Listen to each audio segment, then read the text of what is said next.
पाठीशी घालते आणि इथं जुनारवाड पोलीस ठाण्यासमोर शिवप्रेमींनी उत्तर दिलं नाही तरी कोर्टात स्वाभिमानी कोल्हापूरकर जशाच तसं उत्तर दिल्याशिवाय राहणार नाही.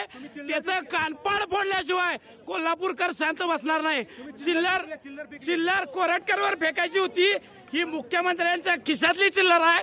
चिल्लर त्यांनी सांगितलेलं होतं, ज्या पद्धतीनं नागपूरच्या दंगलखोरांवर बुलडोजर फिरवला गेला त्या पद्धतीनं कोरटकरच्या घरावर सुद्धा मुख्यमंत्री बुलडोजर फिरवणार का, हा आमचा मुख्यमंत्र्यांना प्रश्न आहे. आणि कोर्टात जशाच तसं उत्तर दिल्याशिवाय कोल्हापूरकर शांत बसणार नाही.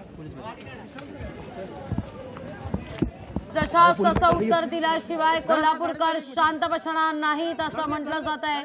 शिवप्रेमींकडून सगळ्यात महत्वाचं म्हणजे कोरटकरला मागच्या दारानं, पोलीस स्थानकाच्या मागच्या दारानं कोल्हापूर कोर्टात हजर करण्यात आलेले शिवप्रेमी आक्रमक झालेले होते या ठिकाणी आणि त्यामुळे मागच्या दारानं या ठिकाणी हजर करण्यात आलेले कोर्टात. प्रशांत कोरटकर 3 तासापासून आहे अटकेत. पोलीस आपलं काम करतायत. पोलीस व्यवस्थित तपास करतील. पोलीस आता कोर्टात न्यायालयाला हजर करतील आणि व्यवस्थित तपास करतील. सर्वांनी शांतता राखावी एवढं आवाहन मी करतो.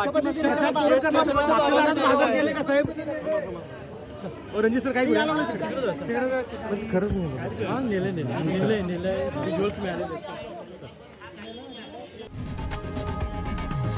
लोकशाही मराठी ऐका, पहा, जागरूक रहा.